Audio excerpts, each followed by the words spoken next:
Halo dulur, assalamualaikum warahmatullahi wabarakatuh. Bertemu lagi di channel saya Abai Abadi.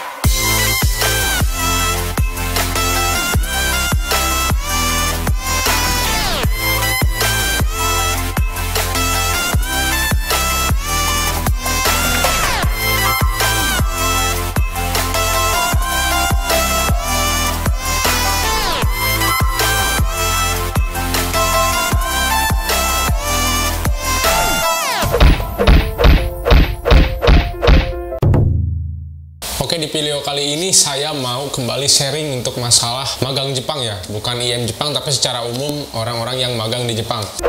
Saya sekarang mau sharing culture shock ya. Culture shock di sini jadi artinya tuh kebudayaan Jepang yang sudah terserap oleh kita gitu selama 3 tahun di Jepang. Ketika pulang ke Indonesia, itu kebudayaan itu secara tidak sengaja tetap kita bawa gitu. Dan sebenarnya kebudayaan yang benar-benar nggak cocok berada di Indonesia gitu loh lur, dan membuat kita kaget. Sharing pengalaman aja sih ya, dan ini ada yang lucu, ada juga yang menyedihkan lur gitu loh. Jadi oke, kita langsung aja ke yang pertama. Kebiasaan kita sewaktu di Jepang ialah minum air dari keran wastafel lur. Jadi kalau di Jepang itu kan air udah bisa diminum ya. Kalau di Jepang itu air ledeng ya, air ledeng itu air pam lah kalau di sini ya. Itu udah bisa diminum lur, udah bisa langsung diminum. Dan kita juga biasanya minum itu kita langsung dari keran wastafel ya lur. Dari keran wastafel kita langsung minum karena sudah bisa diminum. Sebenarnya airnya bukan matang, tapi airnya tuh udah disaring, jadi udah bisa diminum. Dan untuk di luar tempat, misal di taman, di mana itu pun biasanya tersedia air yang ada kerannya. Nah itu tuh airnya udah bisa diminum lur, seperti itu. Dan waktu saya pertama kali sampai ke Indonesia, waktu pertama kali pulang ke Indonesia ya, kebiasaan ini masih saya bawa gitu waktu di Indonesia. Jadi secara refleks gitu aja lur, nggak udah tahu itu tuh air mentah tuh mah karena refleks ya langsung diminum gitu. Di pas waktu saya sampai rumah, saya cuci tangan pakai si keran wastafelnya tuh saya arahin ke mulut, langsung saya minum. Dan karena ya kebiasaan refleks gitu kan ya, nggak di rumah aja gitu, di mana-mana pas di rumah makan juga sama kayak gitu ya, bikin malu sih emang. Itu yang pertama. Oke, yang kedua, jadi kebanyakan kan untuk toilet di Jepang ya, khususnya untuk tempat kencing itu apa namanya, urinoir ya, urinoir kalau nggak salah, urinoir kalau nggak salah. Jadi untuk kebanyakan urinoir di Jepang itu dia otomatis lur, pas kita udah kencing, udah kita pergi aja itu bersih sendiri urinoir natunya. Pas saya sampai di Indonesia pernah ya, waktu itu saya ke toilet dan pergi begitu aja gitu loh lur. Dan setelah sampai keluar toilet saya baru sadar, oh tadi saya lupa disiram.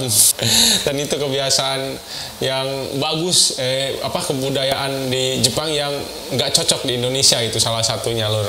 Yang ketiga ialah ini hal yang menyedihkan buat saya. Coba kalian lihat video ini. 乾いたメロディーで踊ろうよ君はロックなんか聞かないと思いながら Ya, di video itu saya kelihatan pamer jam tangan ya lur.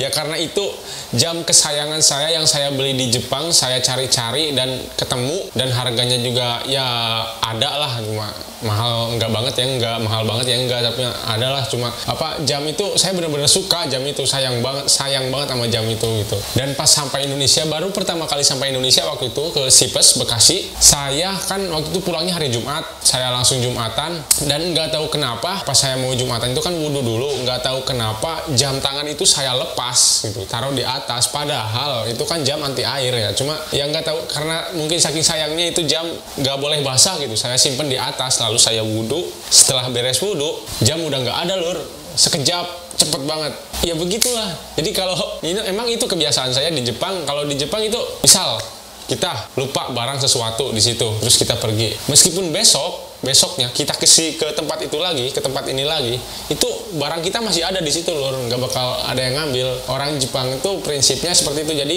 barang yang bukan milik mereka itu nggak akan diambil gitu loh lur. Saya pernah di stasiun waktu itu, stasiun kereta api, saya melihat sebuah dompet lur. Saya lihat dompet di bawah, lihat orang Jepang itu cuek aja gitu, ngelihat dompet ya udah.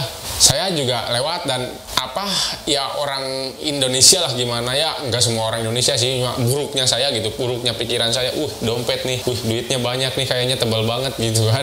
Cuma saya berpikir daripada keinjek-injek, kasihan, saya kesampingin aja si dompetnya tuh, saya kesampingin, disimpan di sudut tangga ya, lalu saya pergi dan main ya. Nah pas pulang main lewat situ kembali, itu dompet masih ada lur, dompet masih ada, nggak ada yang ngambil gitu loh. Dan ada lagi kisah teman saya waktu itu, dia juga kehilangan dompet.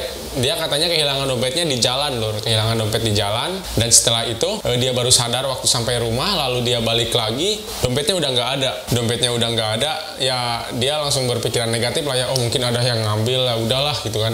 Tapi ternyata lur, setelah 2 hari setelah itu, kalau nggak salah itu ada polisi datang ke rumah ngasih itu dompet gitu. Ternyata itu dompetnya tuh diamanin sama polisi, dan sama polisi dianterin ke alamat yang ada di dompet gitu loh lur, di Jepang itu. Makanya kebawa sampai saya ke Indonesia, sampai ceroboh seperti itu gitu lur, simpen jam tangan padahal nggak jauh di atas kepala disimpan. Saya wudhu, setelah wudhu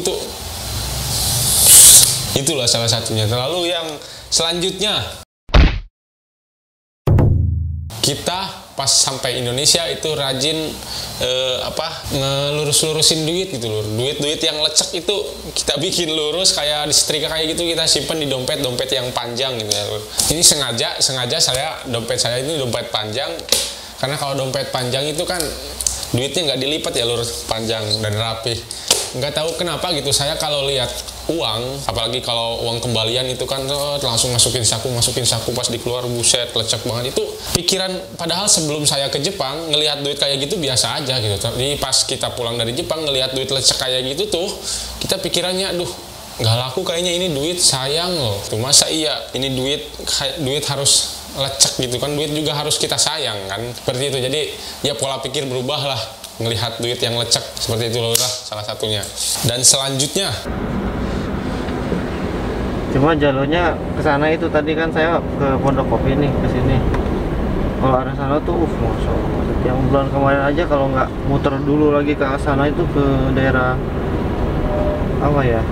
Tambun gitu melihat lalu lintas yang nyebrang aja susah banget gitu. Kebiasaan ngelihat lalu lintas di Jepang, terutama di perempatan, walaupun di perempatan itu nggak ada mobil dari mana-mana karena lampunya merah, itu berhenti gitu loh, nggak mau melanggar ya, karena mungkin perlu kalian tahu ya, untuk di Jepang itu katanya, saya pernah ngobrol sama orang Jepang, untuk SIM kendaraan di Jepang itu harganya sangat mahal lur.